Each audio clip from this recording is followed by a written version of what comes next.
Change in the landscape of officiating. Three-person mechanics refresher video script. Preparing to officiate a three-person girls' high school game. As with any acquired skill, practice and preparation is paramount. Any girls' high school official who is assigned to work a three-person game understands that prior training is a valuable tool in calling a successful game. This review video has been prepared for the official who has worked diligently by studying the most current version of the Collegiate Commissioners Association Women's Basketball Officiating Manual for a crew of three, and has undergone in-person training. The CCA manual provides guidelines, review of coverage areas and game situations, and important teaching points which are emphasized for the current season. Prior experience and usage is crucial in feeling confident and comfortable when working the three-person systems. High school girls officials need to attend clinics and have camp experiences where they can learn these mechanics on the court. MAGBO is providing this video as a supplement for any high school girls official that has consistently been preparing for an assignment of a higher level of competition. Best of luck to all who have the opportunity to work the three-person system during postseason play. Principal areas of responsibility: lead position, court coverage area, rotation. The lead stays at the wide-angle position when the ball is on the lead side of the court. The lead goes to the closed-down position when the ball is above the free-throw line extended and in the middle of the court. The lead can pinch the paint in a quick drive or attempted shot from the center side of the court. The lead and trail will referee on the strong side of the court when the ball is in the front court. The lead will pick up the ball when it is below the free throw line extended. The ball dictates the lead's coverage. The lead is responsible for drives all the way to the basket. When the ball is in the trail's area, the lead should look for competitive matchups in the free throw lane area. The lead official will not rotate until the ball and all officials are in the front court and the ball is near the center official. The lead official determines that it is time to rotate and should then move with a purpose along the end line and look for competitive matchups in the free throw lane area. When the lead official reaches the far free throw lane line, the rotation is over. Use body language to show which official is on the ball. It is acceptable for the lead official who has started a rotation to move back to the closed-down position during a quick shot or drive. During a trap play in the front court, the lead official should initiate a rotation even if the trail is not in the front court. This will allow the center to move up as trail to referee this trap play. Do not rotate when the game or shot clock is at 5 seconds or under. Center position, court coverage area, rotation. The home position is at the free throw line extended and at the sideline. The center official can move up to the top of the free throw circle and down to the second free throw lane space while working to officiate with proper angles of coverage. Adjust to the home position when possible. When most of the players are on the strong side of the court, the center official can move onto the court to officiate the play. In this case, look for off-the-ball coverage.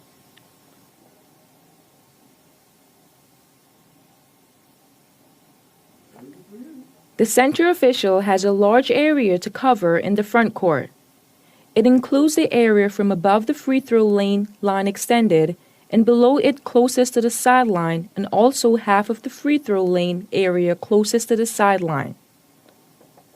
When the ball is in the center official's area, the center official is responsible for on-the-ball coverage. The center official will rotate to the trail position when the lead official dictates. When the lead official accepts the ball in his or her new area, the center official will then adjust to the trail position.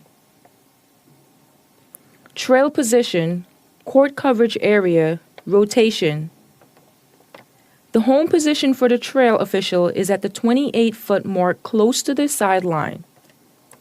When the ball is in the front court above the free throw line extended to midcourt, the trail official should referee on the ball.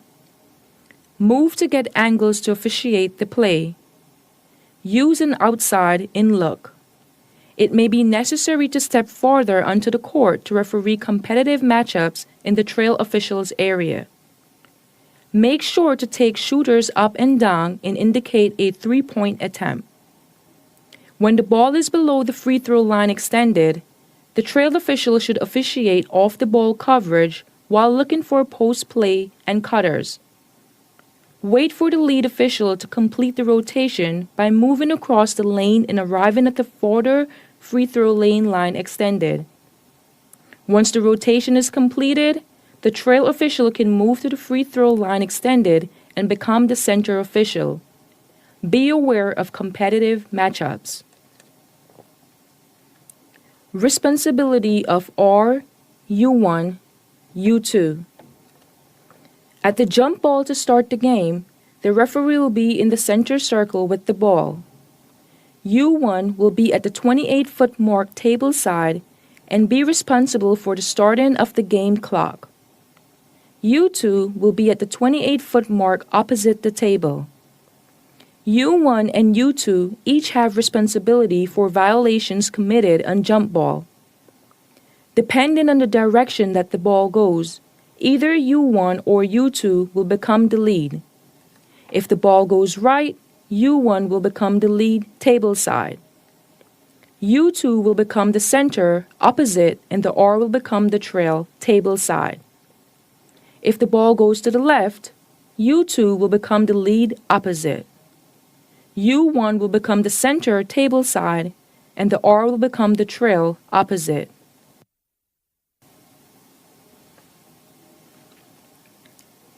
In either case, the R is responsible for ensuring that the alternated position arrow is properly set after initial position is established.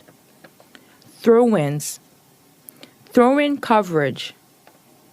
Front court below free throw line extended, chop in time. Before inbounding any throw-in situation, all officials must make eye contact with each other and confirm that each team has 5 players on the court. Be slow and deliberate.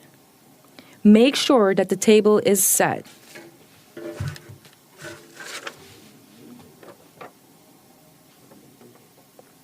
The lead official will administer all throw-ins on the end line and on the sideline below the free throw line extended. Point to the throw-in spot, blow your whistle, and hand the thrower in the ball as the administering official on the end line. In this case, the lead should always be located outside the throw-in unless the throw-in spot is past the three-point area. In this case, the lead will be located between the player and the basket. When the throw-in is on the sideline below the free throw line extended, point to the throw-in spot and tell the thrower-in to stay at the spot, then blow your whistle and bounce the ball up to the thrower-in. In both cases, start your 5-second count using your outside arm. The count should be at a shoulder level. During a sideline throw-in below the free throw, the trail should make all out-of-bounds calls. The trail official should chop in time with the throw-in is in the lead's area. Throw-in coverage. Front court above free throw line extended. The trail official will point to the throw-in spot. When the throw-in takes her place, the trail official will bounce the ball to her. The trail uses a visible 5-second count and chops in time with the same arm using for counting. The lead and center must observe all play away from the throw-in. Throw-in coverage, backcourt. The trail official administers all throw-ins in the backcourt by pointing the throw-in spot, bouncing the ball to the throw-in, counting for 5 seconds and chopping in time with the counting arm. Stay out of bounds during an end-line throw-in until the ball has been legally inbounded. If the throw-in spot is on the far side of the end line, away from the trail official, that official should point to the throw-in spot and bounce the ball across the lane, then administer the 5-second count. In the case where the throw-in spot is past the three-point arc on the far side, the trail official should move across the lane and not bounce the ball across the lane. The center will move to the new lead, and the lead will move up to the new center. Throwing coverage. Front court to back court, center's sideline. When the center has an out-of-bounds call in the front court, he or she will blow the whistle and point to the out-of-bounds spot and signal direction. If teams change direction, the center will run down the court and become the lead. The old lead will then become the new trail, and the old trail will become the new center. If the out-of-bounds spot is in the backcourt, the center will become the new trail and administer the throw-in. The old trail will become the new lead, and the old lead will become the new center. Three-point coverage. Lead, center, trail. The lead has responsibility for seeing the three-point shot along the three-point arc below the free throw line extended to the end line. The trail's responsibility area extends from above the free throw line extended to the far free throw lane line extended. The center is responsible for the three-point arc below the free throw lane line all the way to the end line. When a three-point attempt is in an official's area, that official should signal an attempt and view the shooter up and down to the floor.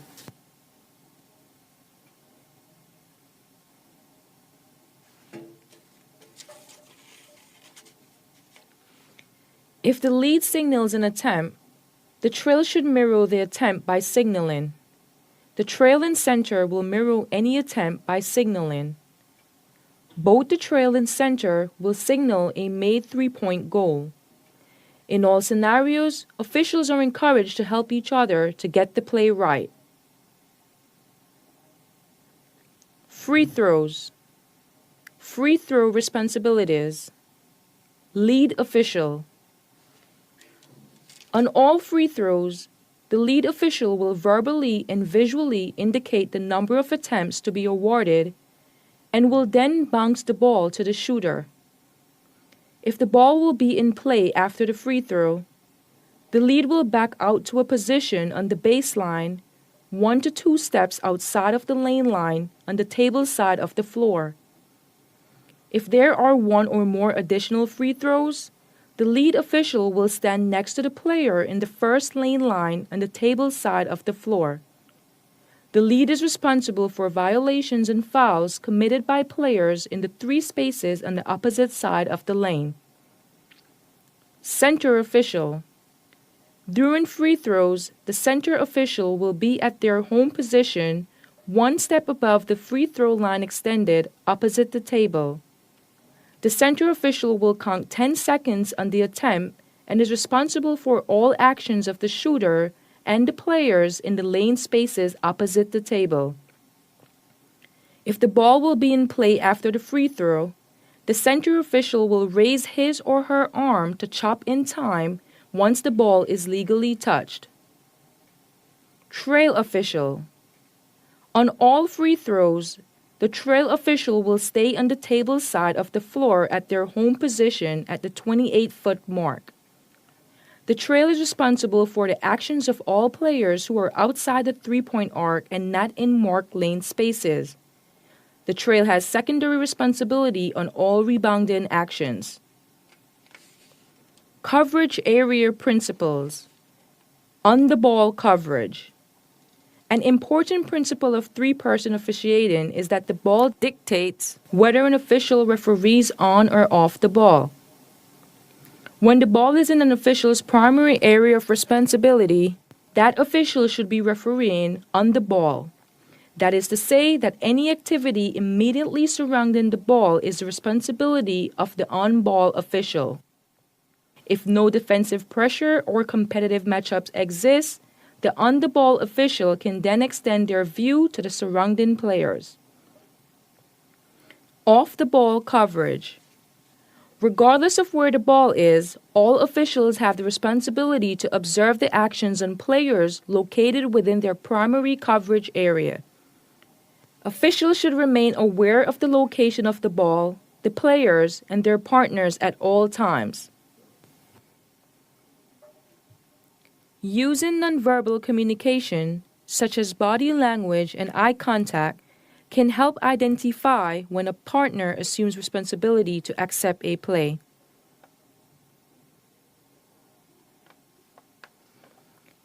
Violations coverage. Out of bounds and lines. Half court setting, full court setting. Simply put, in the half court front court, the lead had the end line. The center has her or his closest sideline, and the trail has her or his closest sideline and also the division line.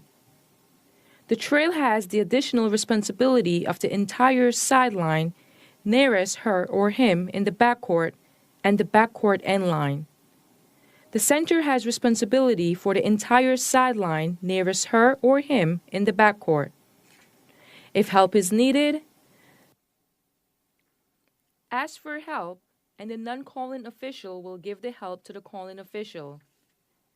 The calling official has the choice to change the call if one has already been made. All three officials can confer if necessary. The last choice is to go to the alternating possession arrow. Counts. The official who starts a visible count should complete the count even if a rotation occurs. 3 seconds. The lead official has main responsibility for calling a 3-second violation. Trail and center can assist. 5 seconds. In effect in the front court while holding the ball. When the ball is in the official's area, that official is responsible for the count. 10 seconds. Remember, there is no visible count unless the shot clock is off. The trail official has main responsibility. Center can and should help. With 3 officials, this call absolutely must be made correctly. Rebounding and 3-point shot coverage. Rebounding responsibilities are divided into strong side, weak side, and perimeter. Generally speaking, the lead has primary responsibility for strong side rebounding activity. The center has primary responsibility for rebounding activity on the weak side.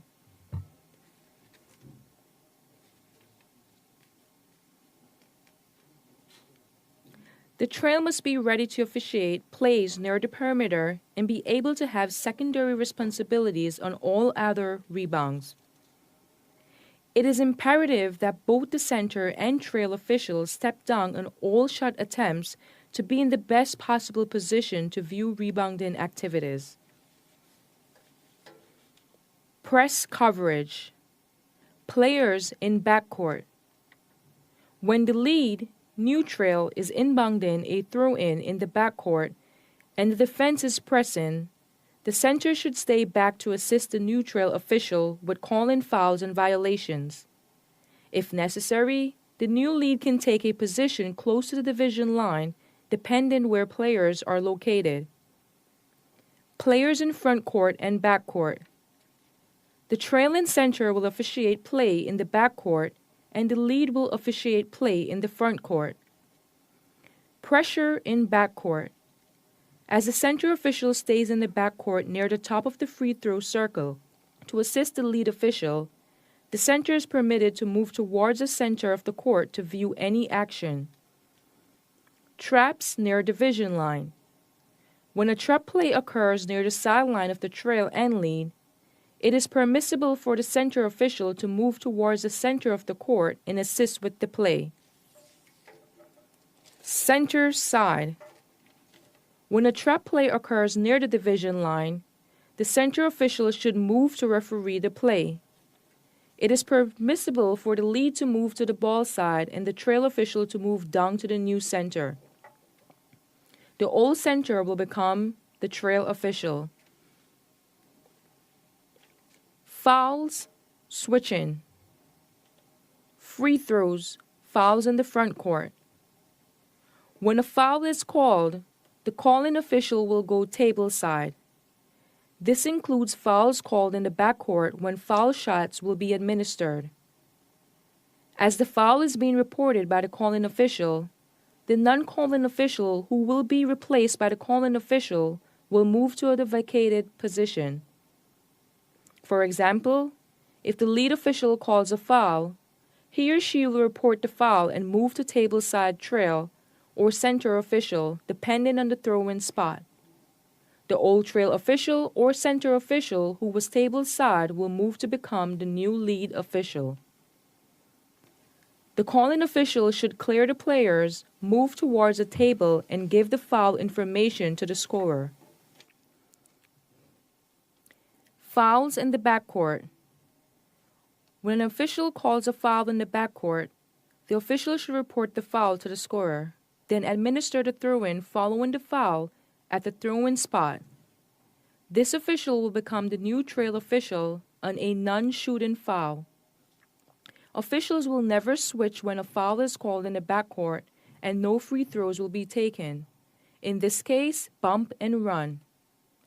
In the backcourt, when a foul is called and free throws are to be attempted, the calling official will become the table side trail official. The non-calling official then moves into the vacated position. Timeouts, full and 30. The official who recognizes the timeout usually takes the timeout to the table, but it can be relayed to another official. The two non-calling officials will move to their timeout positions on the court. Officials do not change positions during timeouts, but can do so if during an adversarial Officials do not change positions during timeouts, but can do so if during an adversarial situation. The official who will administer the throw-in will stand with the ball at the throw-in spot.